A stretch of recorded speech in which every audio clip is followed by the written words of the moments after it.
14 जुलाई को हमारे देश की शान इसरो ने जिस चंद्रयान 3 को लॉन्च किया है उसे 23 अगस्त शाम के 5:47 पर मून के साउथ पोल में सॉफ्ट लैंडिंग करवाने की कोशिश की जाएगी।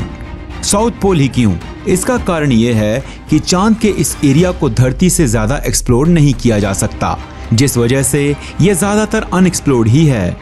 लेकिन क्यों कहा जा रहा है इस जगह को काफी खतरनाक, जिसने हमारे चंद्रयान 2 को निगल लिया? आपको वो काला दिन तो याद ही होगा दोस्तों, जिस दिन इसरो के चीफ तक की आंखों में आंसू आ गए थे और पूरे देश का दिल बैठ गया था, जब हमारा चंद्रयान 2 क्रैश कर गया था और लैंडर से संपर्क टूट गया था। बस महज 2 किलोमीटर की दूरी रह गई थी चांद से।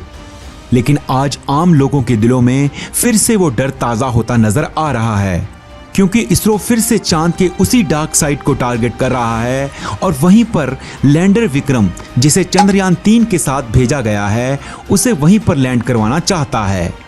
तो सवाल ये आता है कि इस जगह में ऐसा क्या है जो भारत बार बार यहीं पर लैंड करने की कोशिश कर रहा है और क्यों इसे डरावनी जगह कहा जा रहा है? दोस्तों, आज के इस वीडियो में आपको हम देंगे इन्हीं कुछ महत्वपूर्ण सवालों के जवाब। तो वीडियो के अंत तक हमारे साथ बने रहें और फैक्टोपिया चैनल को अभी तक सब्सक्राइब नहीं किया है तो जल्दी से सब्सक्राइब कर लीजिए, ताकि इसरो और चंद्रयान 3 से जुड़ी हर खबर आपके पास पहुंचती रहे। और हाँ, वीडियो शुरू करने से पहले कमेंट सेक्शन में सलाम इसरो लिखना मत भूलिएगा। हमारा सर दुनिया में ऊंचा करने के लिए हमारी तरफ से इसरो साइंटिस्ट को ये एक छोटी सी भेंट होगी।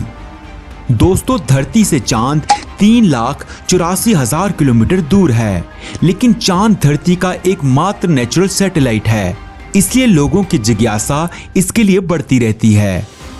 टेक्नोलॉजी के अपडेट और अपग्रेड की वजह से मिशन मून को भी कई देशों ने काफी स्पीड से एग्जीक्यूट किया। 20 जुलाई 1969 का वो दिन जब चांद पर पहली बार इंसान ने कदम रखा, पूरी दुनिया के लोगों की आंखों में आंसू आ गए। विज्ञान मानता है कि जितनी धरती पुरानी है उतना ही चांद भी, और उसकी रचना 4.5 अरब साल पहले हुई थी। इसके अंदर छिपे रहस्यों को उजागर करने के लिए इंसान हमेशा ही उत्सुक रहा है। तो जल्दी से आपको बता दें कि चांद बना कैसे था। जब धरती अपनी निर्माण की प्रक्रिया से गुजर रही थी, तब थिया नाम का एक विशाल ग्रह 15 किलोमीटर प्रति सेकंड की स्पीड से पृथ्वी से टकराया और बड़ा धमाका कर दिया, जिस वजह से हजारों करोड़ों की संख्या में छोटे छोटे पदार्थ के टुकड़े स्पेस में फैल गए और धरती की चारों ओर घूमने लगे। धीरे धीरे ग्रेविटेशनल फोर्स की वजह से वो टुकड़े एक दूसरे से जुड़ते चले गए और बन गया हमारा चांद। चांद का एरिया साउथ अफ्रीका के एरिया जितना ही है। जी हाँ, चांद इतना ही बड़ा है और इस हिसाब से हमारी पृथ्वी में 9 चांद समा सकते हैं। दोस्तों, आपको दूर से चांद भले ही गोल दिख रहा हो, लेकिन असल में ये गोल नहीं है। इसका आकार थोड़ा सा अंडाकार है। चांद का खुद का कोई भी वायुमंडल नहीं है, क्योंकि उसकी ग्रेविटेशनल फोर्स काफी कम है। चांद पर दिन में 180 डिग्री सेल्सियस और रात को -153 डिग्री सेल्सियस तक तापमान चला जाता है। चांद सिर्फ सूरज की रोशनी की रिफ्लेक्शन की वजह से दिखता है, उसकी खुद की कोई रोशनी नहीं है। दोस्तों, चांद और पृथ्वी की ग्रेविटी में डिफरेंस होने की वजह से इंसान का वजन चांद पर कम हो जाता है। इसी तरह की कई सारी बातें हैं जो चांद के बारे में अब भी जाननी बाकी हैं।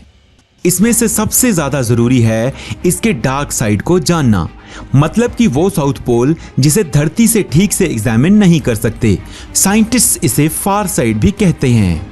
दोस्तों, फार साइड कहो या डार्क साइड, चंद्रयान 3 इसी जगह पर उतारा जाएगा।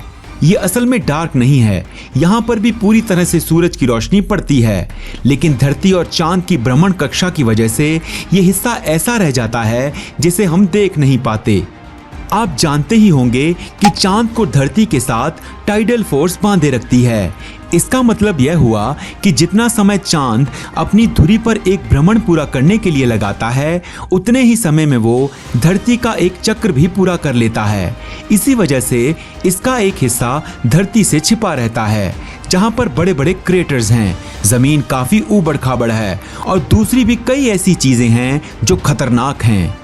1959 में रूस के लूना 3 ने पहली बार चांद की इस डार्क साइड की तस्वीरें खींची थी और जब उन तस्वीरों को ठीक से देखा गया और जांचा गया तो पता चला कि चांद की ये साइड पहली वाली साइड से काफी अलग थी, या यूं कहें कि बिल्कुल ही उल्टी थी। ना सिर्फ वहां पर बड़े बड़े गड्ढे थे बल्कि सतह का रंग भी उस साइड से काफी अलग था जो साइड हमें धरती से दिखती है। लेकिन चौंकाने वाली बात तो ये थी कि कहीं पर भी सतही लावा के बाहर आने के निशान नहीं थे। तो ये बात तो पक्की थी कि वहां लावा सतह से बाहर नहीं आ रहा था। तो वैज्ञानिकों ने बताया कि यहाँ पर सतह बिल्कुल अलग होने का कारण नॉर्थ पोल और साउथ पोल की मोटाई है जो इन सतहों को ऐसी बनाती है। इसका मतलब यह है कि चांद की जो डार्क साइड है उसकी सतह की परत काफी मोटी है, जिसकी वजह से चांद के अंदर का लावा बाहर नहीं आता। लेकिन नॉर्थ पोल की सतह इतनी मोटी नहीं है तो लावा आसानी से बाहर आ जाता है। नासा ने पता लगाया था कि चांद की साउथ पोल की मोटाई नॉर्थ पोल की मोटाई से करीब 30 मील तक मोटी है। इसने साइंटिस्ट को चौंका कर रख दिया था कि आखिर ऐसा क्यों है। इसको एक्सप्लेन करने के लिए एक काफी एडवांस्ड सुपर कंप्यूटर की एक थ्योरी सामने आई। दरअसल जब थिया ग्रह धरती से टकराया था और चांद की फॉर्मेशन हुई थी तब उसने एक नहीं बल्कि 2 चांद बनाए थे, यानी 450 करोड़ सालों पहले एक नहीं बल्कि 2 चांद थे पृथ्वी के।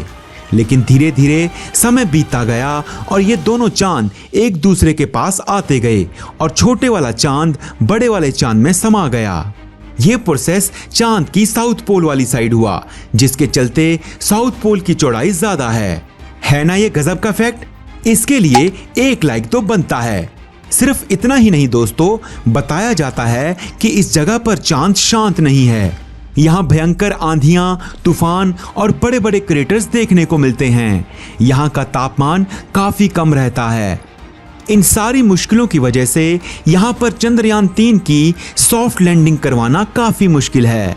फिर भी इसी जगह पर चंद्रयान 1 ने पानी की खोज की थी। तापमान काफी कम होने की वजह से यहाँ पर बर्फ मिलने की संभावना ज्यादा है। इतना ही नहीं दोस्तों, इस जगह पे किसी किस्म की रेडिएशन नहीं है, तो जीवन मिलने की पॉसिबिलिटी ज्यादा है। इस जगह के अनएक्सप्लोर्ड होने की वजह से भारत बार बार यहीं पर उतरने की कोशिश करता है और चंद्रयान 3 भी यहीं पर उतरेगा। जी हाँ दोस्तों, ये वही जगह है जिसने चंद्रयान 2 को किसी सॉफ्टवेयर ग्लिच की वजह से फेल कर दिया था। इसरो ने पुरानी गलतियों को सुधारकर चंद्रयान 3 14 जुलाई को चांद की तरफ सक्सेसफुली भेज दिया है और ये 23 अगस्त को सॉफ्ट लैंडिंग के लिए तैयार है। दोस्तों, वीडियो अच्छी लगी तो फेसबुक, व्हाट्सएप और जहां भी हो सके शेयर जरूर करें। चैनल को सब्सक्राइब करना ना भूलें। हम आने वाले वीडियोस में चंद्रयान 3 से जुड़ी सारी ताजा खबरें आप तक पहुंचाते रहेंगे। वीडियो में अंत तक बने रहने के लिए दिल से धन्यवाद।